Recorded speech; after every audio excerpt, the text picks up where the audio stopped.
This year, by far, I have had more people coming to me discussing and interested in renouncing their US citizenship than ever before. And in discussing with some other lawyers, some people that we work with, etc., this seems to be a common trend, not just for me. It's been an explosion, especially since during the election, or since the election. And so today, I'm going to cover the subject of how do you renounce your US citizenship? What are the mechanics? What is that process like? I'm going to take you through it. So, if you're interested in it, you can go and do that. If you want, we don't help people directly with expatriating, but we can connect you with some great lawyers we work with, and they can help you with the process. So let's dive in. Before we do that, if you haven't already, please smash the subscribe button, nail the notification bell. Really appreciate your help. We try to produce great content on international tax planning and how to reduce your taxes and how to form companies and where best to go and what citizenships are best, etc.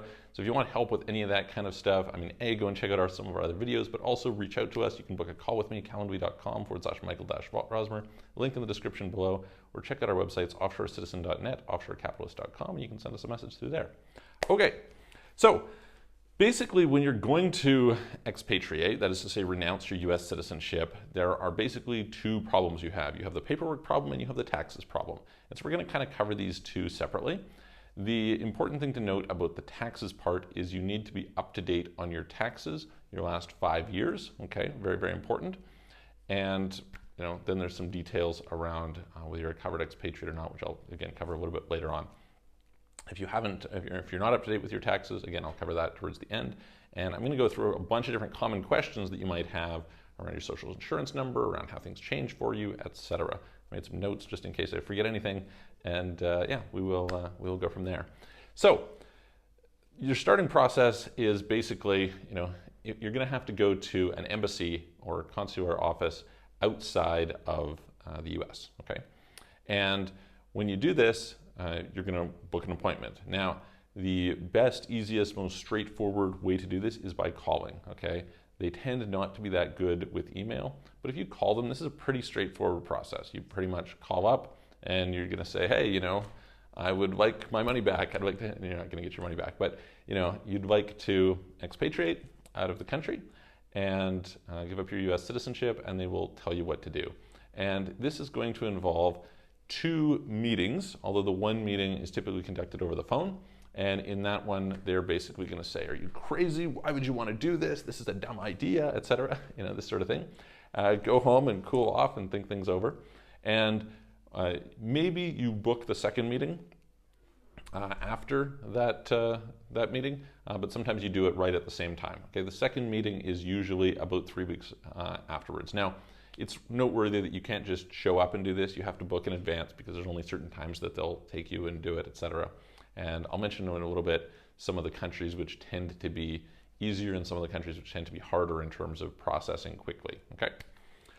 When you go there the second time, you have 3 forms that you need to fill out. You can fill them out in advance. In fact, probably we would recommend that. Usually that's kind of the experience. This being said, once in a while, they will say, oh, you're supposed to fill that out in front of us. It's not that big a deal. The forms are not that difficult to fill out. And if there's some sort of an issue, generally speaking, they're just going to you'll be like, oh, I don't really know how to fill this out. And, they'll say, oh, you didn't fill this out. If you fill out the paperwork correctly, okay, that's it. They can't really deny you renouncing your citizenship. Okay, so it's not like you're going to get turned down barring, so long as you just follow the procedures, okay? So that's pretty straightforward. You're going to have to be with a consular official, so somebody who's sufficiently high up to go through the process, and you have to, look at the flag and raise your hand and say some words, etc., and go through that process. They're going to take your passport, okay, and they are going to basically put a thing on it that basically says it's canceled, and give it back to you. Not necessarily right then, right? But you'll get it back, so you should have it, but it should be void. You are going to be in a situation where you will also get some official documents. It's the loss of nationality certificate, okay? And this is really important for you to keep. It should take you probably 2 to 8 weeks, typically, to get that document from them, okay? They won't give it to you right then. And when there's a couple of reasons that you're going to want this. So first of all, if you say go to bank in some other bank and let's say you've got a St. Kitts passport or a Vanuatu passport or a Maltese passport or whatever, it's going to still say your place of birth, which is going to be somewhere in the US. And they're going to look at that and they're going to say, oh, you're a US citizen, show us your other passport. And you have to be able to prove that you've actually expatriated. So that's an important thing to have, okay? In addition to that, you typically have to wait until you have those documents until you return to the US. So in other words, you can of course get this is one of the questions people have is they say, hey, am I allowed to come back? Yeah, you can come back on a tourist visa. You're just like any other non-resident, okay? You're able to come back, but you need, if you have a country that has visa-free access, great, you have that access. But if not, you're going to get a tourist visa. You can typically get a 10-year multi-entry visa if you're from one of these countries. You might get turned down, you might not get turned down. Generally speaking, I've seen it to be pretty good. People are able to return without much issue. But the problem is, if you return before you've got that certificate, then what might happen, this doesn't always happen, but might happen, is that when you go to enter the country and you give them your passport, you'll still be in the database, and that you're only allowed to enter the country with your US passport or your US green card if you're a green card holder. And so they're going to say, well, hang on, where's this? And so there'll be a mismatch in the system. Afterwards, the database will be updated, and then it's fine, okay? So that's something to be aware of. Let's see here. It is an interesting question of if you're in a situation where, say, you have a passport under another name or something, how does that work? Usually they're pretty good at putting that together. Not necessarily, you might slip by, etc. And there's definitely times we've seen when people have, gone and entered and, it hasn't been updated, etc. And, there haven't been any issues. But that being said, it is worth being aware of. Okay, let's see here. So what are some of the important things to note? First of all, the taxes thing is really important. And the main thing, aside from, being updated and accurate on those taxes, is that you would want to be, you want to see whether you're what's called a covered expatriate. Okay, so what is a covered expatriate? Covered expatriate is somebody who has either $2 million or more in net worth, or has had taxes payable of it's like 161,000 per year. And it's inflation adjusted, so it's whatever it works out to being on average over 5 years. Okay, now note, there's lots of different things about this. So that 161 is not actually so intuitive to calculate. That is federal taxes, not state taxes. Okay, that's one thing that's worth noting. Number two is that that's a situation where there's certain things that aren't included. So for example, the Obamacare surplus, like tax addition, is not included in that. Also, you get it's the actual tax that you had to pay. So if you have foreign tax credits, then those will deduct from that. So it's a little bit like complex and nuanced, and you have to really kind of make sure that it's close and it's important. I'm going to do a whole video on covered expatriates, what they are, how it works, what the consequences are. There's like some tricks that you can use to kind of work around it, etc. But that's for another video.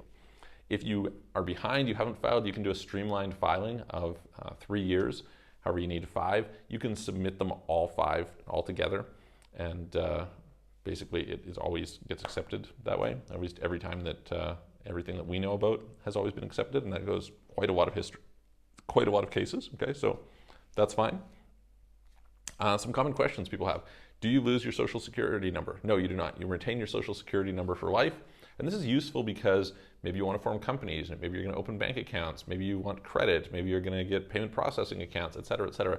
None of that stuff goes away when you expatriate. Okay, so that's worth noting.